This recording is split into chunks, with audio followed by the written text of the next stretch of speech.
In the restricted archives of the Ordo Malleus, there exists a file that was never meant to leave its vault.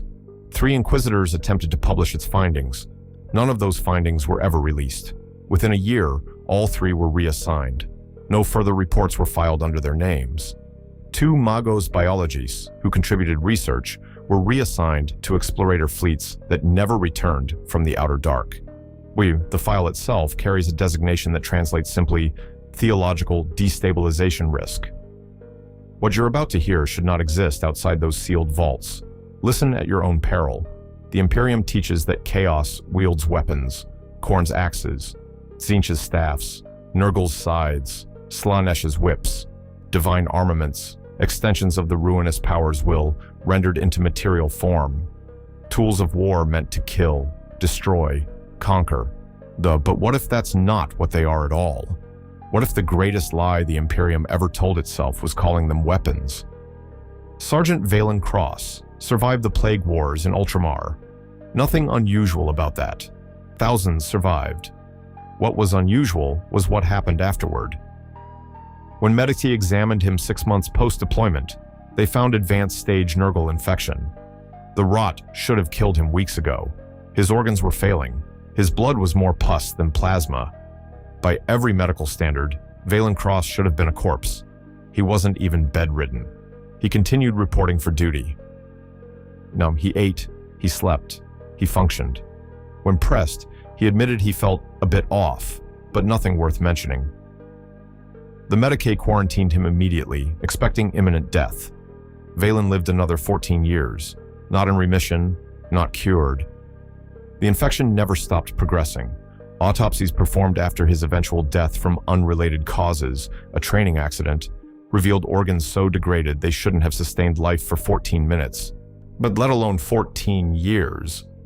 The official report attributed it to unprecedented imperial constitution and the Emperor's grace. The unofficial report, sealed under Inquisitorial authority, noted something else. Valen had been stationed on a world that remained partially contested.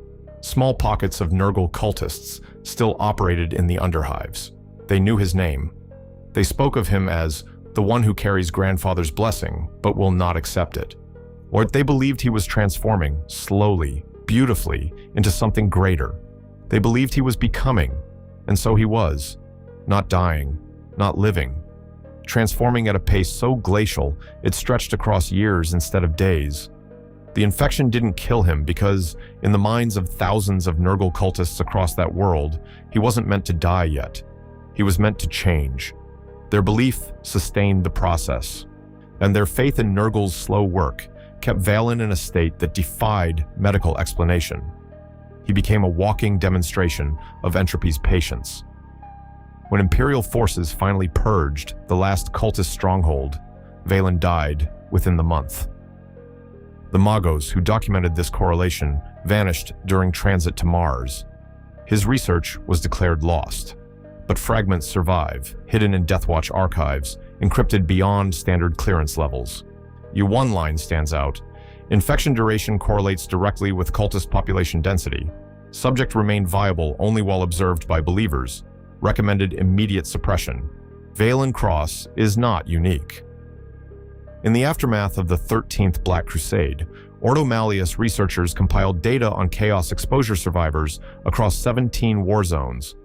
The study was never completed. Funding was redirected, personnel were reassigned, records were fragmented across different archives to prevent reconstruction, but pieces remain. One fragment tracks Imperial Guard soldiers who survived direct engagement with greater demons. Standard survival rate, 12%. Which were referenced in Demon Tongue, intercepted by astropaths. Their survival rate, 64%. The data doesn't make sense. Being known to Chaos should increase lethality, not decrease it. Targeted individuals should die faster. Instead, they live longer, survive more, endure conditions that kill anonymous soldiers instantly. Another fragment documents Tzeentchian cult activity post-siege of Fenris. 11 Imperial officers survived sorceress assaults that killed everyone around them. 8 of those 11 were later found referenced in captured cult texts. They were called the ones who will change and future servants of the architect. The cultists believed these officers would eventually turn, would become champions of Tzeentch. And so the sorcery that touched them didn't kill, it waited. It held them in stasis, neither destroying nor releasing, suspended in potential transformation. 3 of those officers did eventually turn. The other 5 were executed by Inquisitorial order before corruption could manifest. But the correlation remains. Those whom Chaos believes will survive at impossible rates. To understand what's happening, you have to understand how Chaos really works. The warp doesn't distinguish between reality and belief. Enough faith, enough emotional weight, enough psychic pressure, and belief becomes reality. Chaos. Gods exist because beings believe in rage, in change, in decay, in excess. Their weapons manifest because demons and cultists believe those weapons should exist. Khorne's axes cleave titans because bloodletters believe they should. Tzeentchian staffs warp reality because chaos sorcerers expect them to, but here's what the Mechanicus discovered and immediately classified. The weapons don't just respond to chaos belief, they respond to all belief in their vicinity. During the Plague Wars, a Magos biologist named Vectress conducted experiments on captured Nurgle artifacts. He exposed them to populations with different psychological states, control groups, made test subjects conditioned to expect different outcomes. What he found violated every assumption about chaos corruption. When subjects expected instant death from a plague knife, infection progressed rapidly. When subjects expected slow transformation, infection stabilized into chronic states. When subjects expected the weapon to fail entirely, Imperial martyrs who believed the Emperor's light would protect them, the weapon's effectiveness dropped measurably.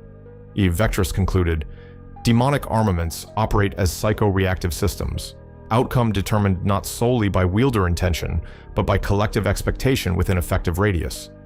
He disappeared 3 weeks after submitting his findings, but his data survived in fragments, and those fragments reveal something the Imperium cannot acknowledge. The weapons of chaos aren't weapons at all. They're instructions. Khorne's axe doesn't kill you. It tells reality. This one should die violently, and their death should inspire more violence. If you believe that's true, if everyone around you believes that's true, then reality conforms. You die. Others rage. The cycle continues. But if enough people believe you're meant to survive, meant to become a legendary warrior, meant to be the one who stands against the blood god's fury, then the Axe's instruction encounters conflicting data. Menan, the warp, responding to collective belief, hesitates. Tzeentch's staff doesn't transmute you. IT tells reality. This one should change, should become something other than what they were. Change can mean death, but it can also mean transformation, evolution, corruption over time. If cultists believe you're destined for greatness, if they see you as a future champion, the change becomes gradual. But you survive because their faith in your eventual service sustains you through the transformation process. Nurgle's scythe doesn't infect you. It tells reality. This one should decay, should become part of the eternal cycle. Decay can be rapid, but Nurgle is patient. If believers see you as a long-term project, if they think you're slowly accepting grandfather's gifts, the decay stabilizes. You don't die, you endure. The infection becomes chronic, demonstrating entropy's inevitability across years instead of hours. Slaanesh's lash doesn't torture you. It tells reality. This one should experience more, should have their thresholds expanded beyond mortal limits. Excess can mean death through overstimulation, but it can also mean survival through enhanced sensation, through becoming something that thrives on what would destroy others. If devotees believe you're being perfected, being elevated towards something greater, so you survive the process. The weapons aren't physical objects that kill. They're psychic instructions that tell the warp how reality should change, and the warp, responsive to belief, adjusts those instructions based on collective expectation. If this theory is correct, and the suppressed evidence suggests it is, then everything the Imperium believes about fighting chaos is wrong. First, expecting chaos weapons to be instantly lethal makes them instantly lethal. Imperial doctrine teaches that demon blades kill on contact, that sorcery destroys immediately, that plague brings swift death. This collective expectation, held by billions of Imperial citizens and soldiers, makes it true Wasn't the Imperium is collaborating in its own destruction through belief. Second, chaos corruption isn't a one-way street. Those whom cultists believe will eventually survive at higher rates because the warp is hedging its bets. The infection, the mutation, the madness, all of it proceeds at a pace designed to convert rather than destroy. Chaos isn't trying to kill the Imperium. It's trying to recruit it. The weapons are interviewing tools, not execution devices. And third, the Inquisition's policy of immediate execution for chaos exposure may be the only thing preventing mass conversion.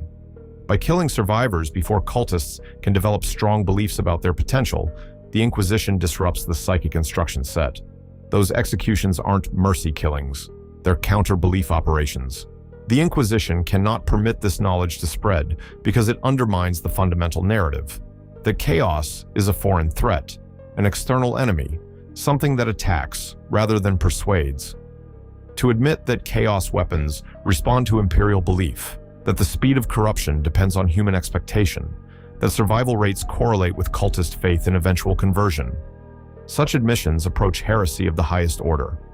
The weapons of chaos are not weapons, and they are psychic proposals, reality alteration suggestions, warp-backed instructions that say, "This is how you should change." And the only thing determining whether those instructions execute immediately or gradually, lethally or gradually, is what everyone nearby believes should happen.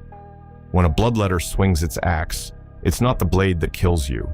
It's the collective certainty, yours, your squad's, the demons, watching cultists, that the blade should kill you.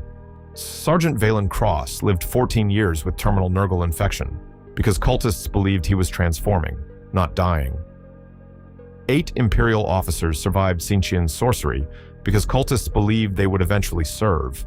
Countless soldiers die instantly from demon blades because the entire Imperium believes that's what demon blades do. The weapons aren't the problem.